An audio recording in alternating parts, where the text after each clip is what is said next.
Hello everyone, welcome back to my channel.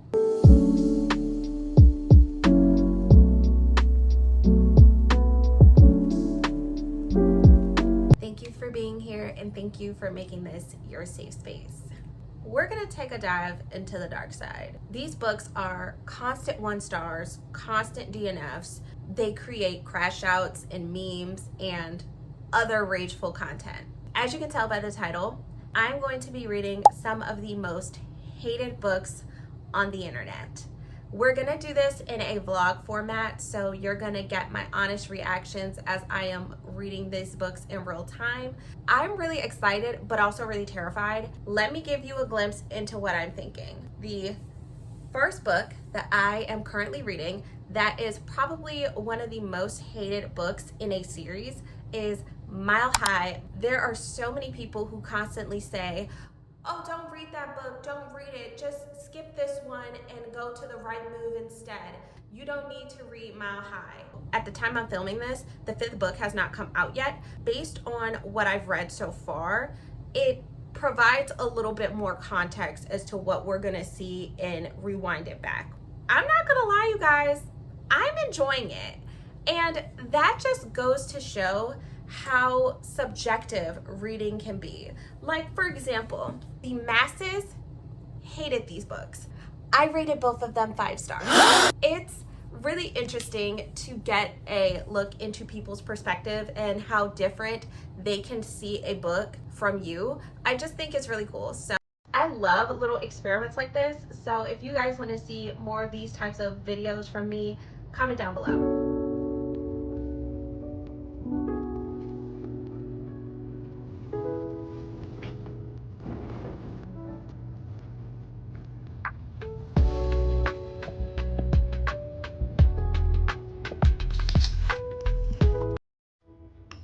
Good morning, everyone. Happy Sunday. It is almost 11 o'clock, I think. I woke up a little bit after 8. I stayed up till 4 in the morning reading Mile High last night. Guys, I don't know what y'all are talking about.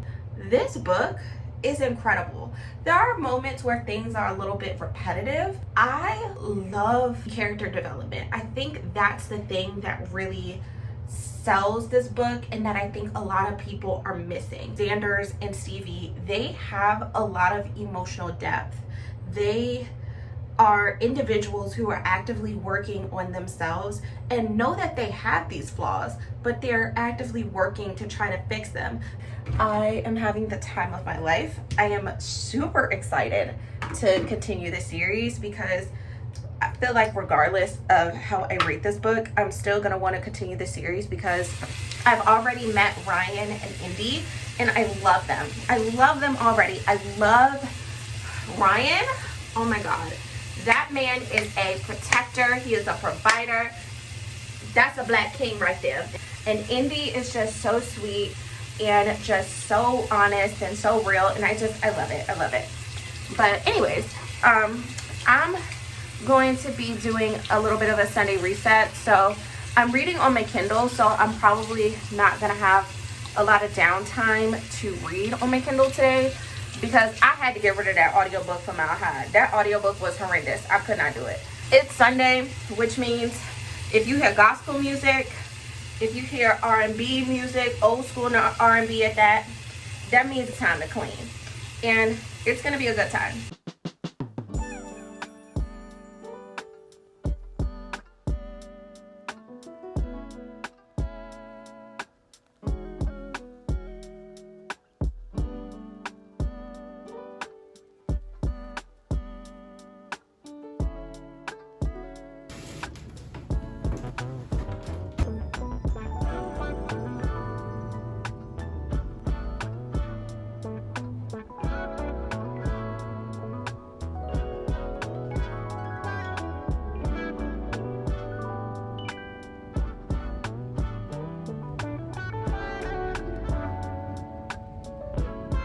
Besties, happy Monday. It is a little before 7, getting ready for work. I am about 60% of the way through Mile High. Oh my goodness, these two are just so precious.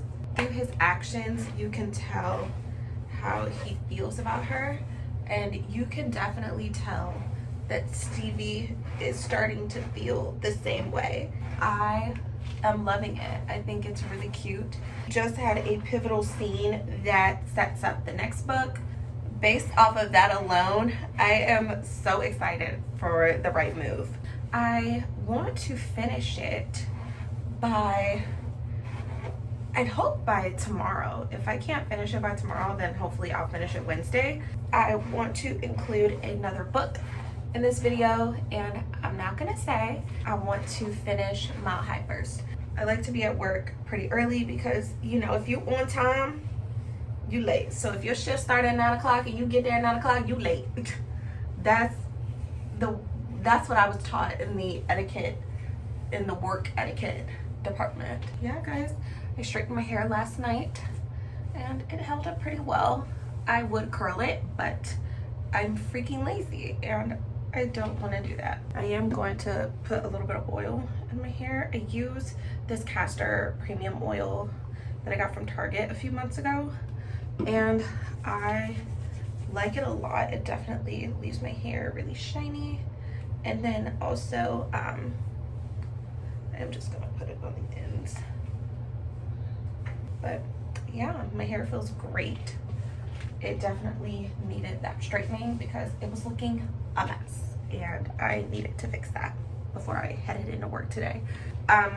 To freshen, oh my God, to freshen up, I use Being Frenchy. That's Ashley Tisdale's little fragrance line, and this is my favorite, the Cashmere Vanilla scent.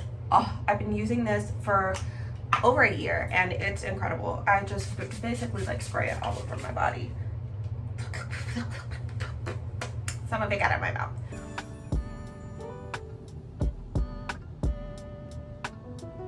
Oh, Xander, stop. Oh my, don't make me blush. He may be a little diva, he may be a little difficult, but this man got a mouth on him, okay?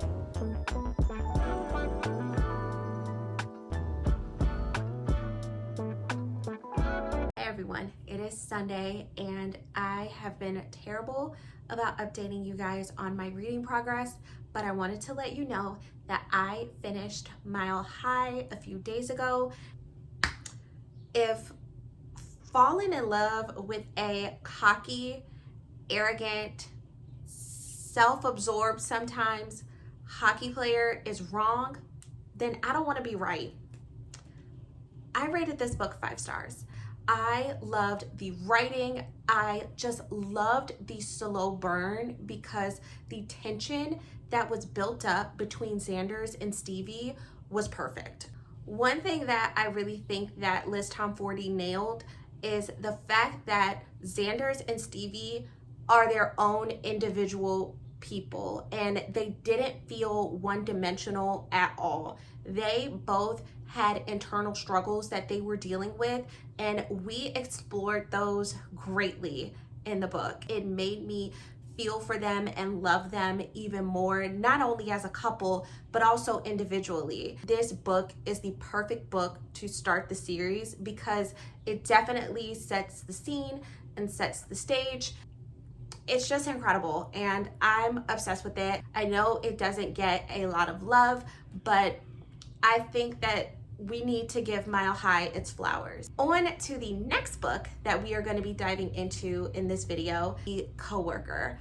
I have heard and seen countless reviews of people just hating this book, saying that they cannot stand this book. I'm doing a tandem read, so I'm reading some of it on my Kindle, but I'm also listening to it on audio, and the audiobook finally became available on Libby, so I immediately snatched that up, and I am about 20% of the way through at this point, and you guys might be right. I'm finding myself getting irritated and irritated and irritated. It hurts because it's like, I love Frida, I love her thrillers, and I understand early on, I can understand why people don't like this book, but I'm gonna keep giving it a go despite turtles being mentioned 50 times. Wish me luck and pray for me. Hey guys, it is Memorial Day and I am about a little over halfway through The Coworker.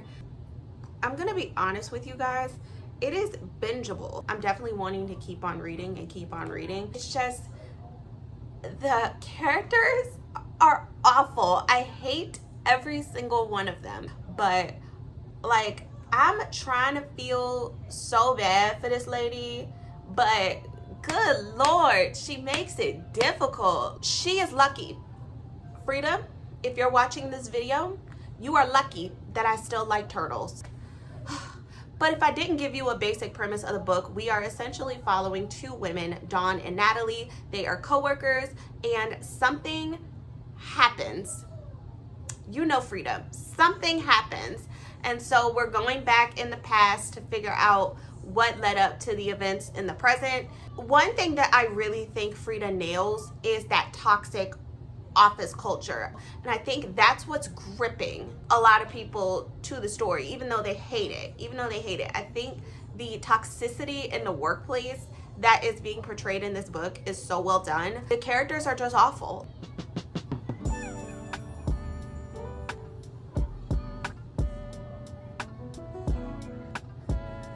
Okay guys, it is a little later in the day and I have finished The Coworker. What the heck was this?